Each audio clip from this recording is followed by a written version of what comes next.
ఇప్పుడు మళ్ళీ మీరు కొద్ది రోజులుగా మీరు కూడా స్టార్ట్ చేశారు బిజినెస్. చాలా జాగ్రత్తలు తీసుకుని ఉంటున్నారుగా. జస్ట్ లోపలికి వచ్చేటప్పుడు కూడా చెప్పులకు కూడా మన వాళ్ళు చాలా జాగ్రత్తగా కొడుతున్నారు. తీసుకున్న ప్రికాషన్స్ ఒకసారి చెప్తారా? రకరకాల థియరీలు వచ్చినాయి, WHO కానీ ఇంకోళ్ళు కానీ చెప్పడం. సోడియం హైపోక్లోరైడ్తో వీ కెన్ క్లీన్ ఇట్, సబ్బుతో క్లీన్ చేసుకోవచ్చు, మాస్క్ ఒకటి, ఇంక అంతేనండి.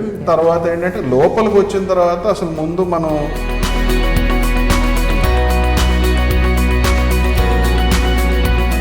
వచ్చిన వాళ్ళు సేఫ్గా ఉండాలి, వాళ్ళ కాన్ఫిడెన్స్ రావాలి, మనం బౌన్స్ బ్యాక్ అవ్వాలి, మన స్టాఫ్ ఎఫెక్ట్ అవ్వకూడదు. మెయిన్ క్రైటీరియా అదే. పార్సల్స్ తోటి గ్లౌజెస్ ఇచ్చారు, ఒక శానిటేషన్ చిన్న కిట్ లాగా తయారు చేసి దాని మీద ఒక పాంప్లెట్ మీద హౌ టు యూజ్ దట్ అనేది, ఇక్కడి నుంచి మనం ఎట్లా డెలివరీ చేస్తాం, డెలివరీ అయిన తర్వాత మీరు ఎట్లా యూజ్ చేసుకోవాలి, ఫుడ్ని ఎట్లా వేడి చేసుకుని తినాలనేది కాన్సెప్ట్. ఎందుకంటే మనం వాడే స్పైసెస్ అవ్వచ్చు, టర్మరిక్ అవ్వచ్చు, మనది స్లో కుకింగ్ హై టెంపరేచర్స్లో చేస్తామండి. సో ఎటువంటి రకమైన బ్యాక్టీరియా వైరస్ ఏది కూడా మనకి సర్వైవ్ అవ్వదు మన ఫుడ్లో. కోవిడ్కి ముందు ఏదైతే ప్రైజెస్ మీరు మెయింటైన్ చేశారో, కోవిడ్ తర్వాత ఇప్పుడు ఓపెన్ చేశాక కూడా అవే ప్రైజెస్ మీరు మెయింటైన్ చేస్తారు. మేము ఏం చేస్తామంటే ఆ ప్రైస్ మాడ్యులేషన్ ఎట్లా ఉంటుందంటే కస్టమర్ మీద బర్డెన్ అవ్వకూడదు అనే దాంట్లోనే డిజైన్ చేసుకుంటామండి ప్రైసింగ్. సో జనరల్గా ఇప్పుడు మనం కార్లో 2 రకాలు ఉంటాయి. మీ తాతగారు, మీ నాన్నగారు, మీరు 3 జనరేషన్స్గా మీరు చూసుకున్నట్టయితే అప్పటికి ఇప్పటికీ ఉన్న చేంజెస్, మీరు గుర్తించిన చేంజెస్ అంటే ఏం చెప్తారు సార్? ఆ రోజుల్లో ఆయనకి అసలు హోటల్ పెడితే స్టార్ హోటల్ ఒక మేనేజర్ని తీసుకురావాలి విజయవాడ కంటే ఆయన ఎంత ఆలోచించేవాళ్ళు అంటే ఆంగ్లో ఇండియన్స్ అయితే తెల్లగా ఉంటారు. షెఫ్ విషయంలో ఏ హోటల్కైనా సరే వంట వండే వాళ్ళదే మెయిన్ ఏమంటారు క్రూషియల్ పాయింట్ అది. సో వాళ్ళని చూస్ చేసుకోవడంలో మీరు ఎలాంటి జాగ్రత్తలు తీసుకుంటారు?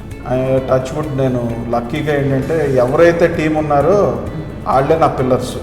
నా స్టాఫ్ నన్ను ముందుకు తీసుకెళ్తుందో వాళ్ళదే మెయిన్ పై చేయి.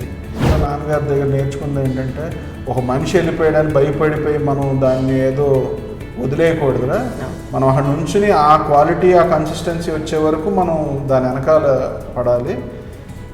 సో క్రైసిస్ మేనేజ్మెంట్ అంటారు.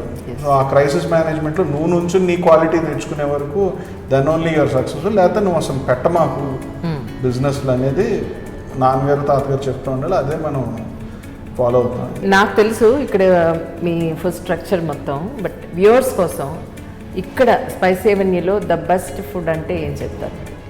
మేము we are very proud in saying that we serve the best Andhra meal in the state అనే చెప్పచ్చు, and both states. Very proudly I can say. First thali అండి, సెకండ్ బిర్యానీస్ బాగుంటాయి మనకి. మీ బిజినెస్ ఫినామినా అంటే ఏంటి? ఏం లేదండి, కాపలా కాసుకొని కూర్చొని చేసుకోవటం, అవతల వాళ్ళకి అది సాటిస్ఫై అయ్యే వరకు చేసుకోవటం. అంతకన్నా బ్యాడ్ లక్ ఏంటంటే హోటల్ ఇండస్ట్రీని, హోటల్ ఫీల్డ్ని ఇండస్ట్రీ కింద ఏ గవర్నమెంట్ గుర్తించలే ఇప్పుడు దాకా. ఫస్ట్ టైం మొన్న బాంబే అనౌన్స్ చేసింది, అట్లా మిగతా స్టేట్ గవర్నమెంట్స్ కూడా అనౌన్స్ చేస్తే మాకు కూడా ఇండస్ట్రీ కింద గుర్తింపు వస్తుంది. Please subscribe to iDream. Hi, this is Sai Kripa, Strength Coach. For more videos, please subscribe to iDream. And more videos, please subscribe to iDream Media. Hi, I'm Sirisha Reddy, fashion designer. Please subscribe to iDream Media. For more videos, please subscribe iDream Media. Please do subscribe to iDream. Hello అందరికీ నమస్కారం, నేను మీ Getup Srinu. Please subscribe to iDream Media. iDream అంటే నా కళల ఛానల్ను subscribe చేసుకున్న నోరు తిరుగుతలేదు, మీరైతే గంట గుర్తు కొట్టండి.